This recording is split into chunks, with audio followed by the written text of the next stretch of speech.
Hello everybody. आज का जो वीडियो है वो एक ऐसे शब्द के बारे में है जो हम अपनी डे टू डे लाइफ में कहीं ना कहीं किसी ना किसी प्रकार से सुनते रहते हैं। वो शब्द है यूपीएससी।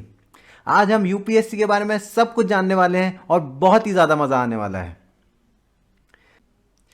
सबसे पहले हम देखते हैं यूपीएससी का फुल फॉर्म क्या होता है। यूपीएससी का फुल फॉर्म है union public service commission. UPSC एक कॉन्स्टिट्यूशनल बॉडी है जो कि कॉन्स्टिट्यूशन ऑफ इंडिया में मेंशन है अंडर आर्टिकल 315 से 323 में। यूपीएससी का जो मेन काम होता है वो होता है एग्जामिनेशंस कंडक्ट करवाना for various group A and group B services. UPSC का एग्जाम जब भी हम क्लियर करते हैं तो या तो हमको ऑल इंडिया सर्विस मिलती है या हमको सेंट्रल सर्विस मिलती है। अब एक कॉमन मिसकंसेप्शन ये रहता है कि all India service central service एक ही चीज़ है, बट इसमें डिफरेंस रहता है। सेंट्रल सर्विस में क्या रहता है, पूरे इंडिया में आपका ट्रांसफ़र किसी भी स्टेट से दूसरी स्टेट में हो सकता है, बट ऑल इंडिया सर्विस में ऐसा होता है कि आपका रिक्रूटमेंट होता है, उसके बाद आपको एक स्टेट कार्डर अलॉट हो जाता है और आपको रेस्ट ऑफ द सर्विस उसी स्टेट में रह के करनी रहती है। तो आपकी पूरी सर्विस सेम स्टेट में निकल जाती है, बट सेंट्रल सर्विस में ऐसा है कि आप दूसरी स्टेट्स में भी ट्रांसफ़र किए जा सकते हैं। तो ऑल इंडिया सर्विस में सिर्फ 3 सर्विस आती हैं। पहली Indian administrative service IAS, second Indian police service IPS and third Indian forest service. Central service में बहुत सारी सर्विस आती हैं जैसे IFS, IRS, Indian audit and account service. Group B central service में आती हैं arm forces headquarter civil service, Pondicherry civil service, और भी बहुत सारी सर्विस आती हैं। ये हमने पूरी लिस्ट दे रखी है कि ऑल इंडिया सर्विस में कौन सी सर्विस हैं, ग्रुप ए सर्विस में कौन सी सर्विस हैं, ग्रुप बी सर्विस में कौन सी सर्विस आती हैं। यूपीएससी के बारे में आप कुछ भी जानना चाहते हैं कि कौन सा एग्जाम कब होने वाला है, उसके कैलेंडर के बारे में, प्रीवियस ईयर पेपर्स देखना चाहते हैं, आप प्रीवियस ईयर आंसर कीज देखना चाहते हैं, आप कट ऑफ देखना चाहते हैं, तो आप विजिट कर सकते हैं। आपको सारी इंफॉर्मेशन मिलेगी www.upsc.gov.in। ये ऑफिशियल वेबसाइट है यूपीएससी की। एक कॉमन मिथ यूपीएससी के बारे में ये रहता है कि इससे सिर्फ आईएएस आईपीएस ही बनते हैं, बट ऐसा नहीं है। यूपीएससी बहुत सारे एग्जाम्स कंडक्ट करवाता है।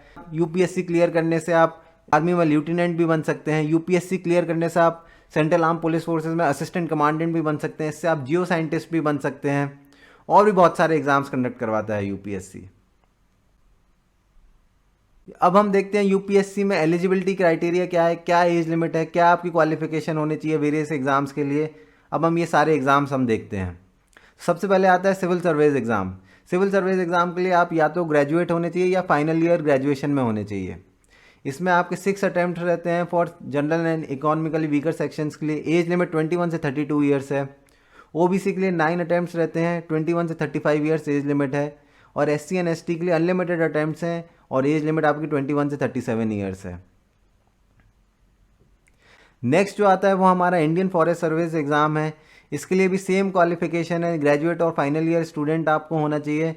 ये आपकी एज लिमिट भी सेम है जो हमने सिविल सर्विस एग्ज़ाम में देखी थी। नंबर ऑफ अटैम्प्ट्स भी सेम है, बट इसमें एक मेजर डिफरेंस ये है कि इसमें जो आर्ट्स के ग्रेजुएट हैं वो अप्लाई नहीं कर सकते हैं। इसके लिए सिर्फ आपको साइंस ग्रेजुएट ही होना चाहिए और सिर्फ साइंस ग्रेजुएट ही इंडियन फॉरेस्ट सर्विस एग्ज़ाम के लिए अप्लाई कर सकते हैं।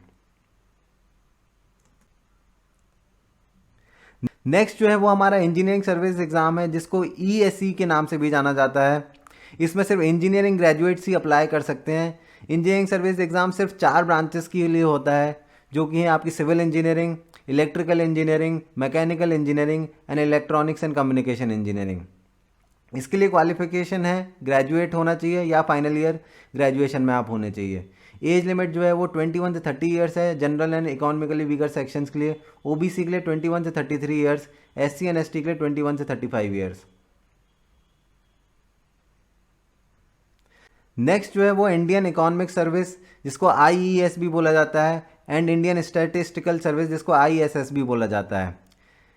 इसमें सिर्फ economics and statistical graduate he apply कर सकते हैं। एज लिमिट जो है वो 21 से 30 ईयर्स है for general and EWS. OBC के लिए 21 से 33 ईयर्स, एससी एंड एसटी के लिए 21 से 35 ईयर्स।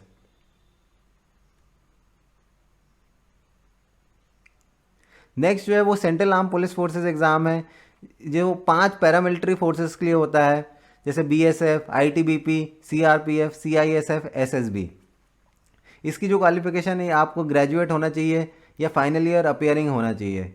एज लिमिट जो है वो general and economically weaker sections के लिए 20 से 25 ईयर्स है, ओबीसी के लिए 20 से 28 ईयर्स है, एससी एंड एसटी के लिए 20 से 30 ईयर्स है।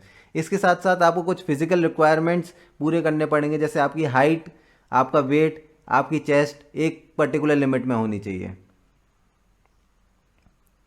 नेक्स्ट जो है वो हमारा कंबाइंड मेडिकल सर्विस एग्ज़ाम है, जो स्पेशली एमबीबीएस ग्रेजुएट्स के लिए होता है, डॉक्टर्स के लिए होता है ये एग्ज़ाम। इसमें जो आपकी मैक्सिमम एज लिमिट वो 32 ईयर्स है for general and EWS category, OBC के लिए 35 years maximum age limit, SC and ST के लिए maximum 37 years age limit. Next जो हमारा एग्ज़ाम है वो है कंबाइंड डिफेंस सर्विसेज एग्ज़ाम, जिसको सीडीएस एग्ज़ाम भी कहते हैं। ये 3 फोर्सेस के लिए होता है, आर्मी, नेवी एंड एयरफोर्स। इसमें आर्मी में रिक्रूटमेंट के लिए आपका ग्रेजुएट होना ज़रूरी है, नेवी में आपका रिक्रूटमेंट के लिए इंजीनियरिंग डिग्री होना ज़रूरी है, और एयरफोर्स में रिक्रूटमेंट के लिए या तो आपके पास इंजीनियरिंग डिग्री हो या आप ग्रेजुएशन में आपका फिजिक्स केमिस्ट्री मैथ सब्जेक्ट हो।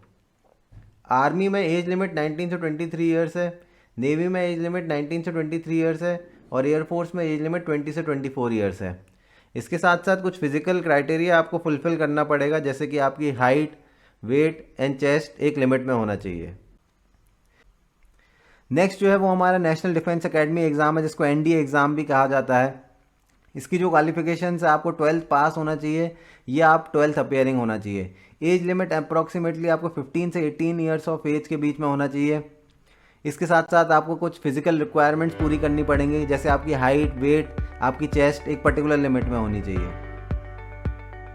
इसके साथ मैं आपको बताना चाहूँगा जो मेरे आने वाले वीडियोस हैं उसमें मैं हर एक एग्ज़ाम के बारे में डिटेल में डिस्कस करूँगा। जो मेरा नेक्स्ट वीडियो जो आने वाला है वो यूपीएससी सिविल सर्विस एग्ज़ाम के बारे में आने वाला है। उसमें मैं पूरा पैटर्न डिस्कस करूँगा, कितने पेपर्स होते हैं, कितने मार्क्स के होते हैं, कितनी स्टेजेस होती हैं, सब कुछ मैं डिस्कस करूँगा यूपीएससी सिविल सर्विस एग्ज़ाम के बारे में।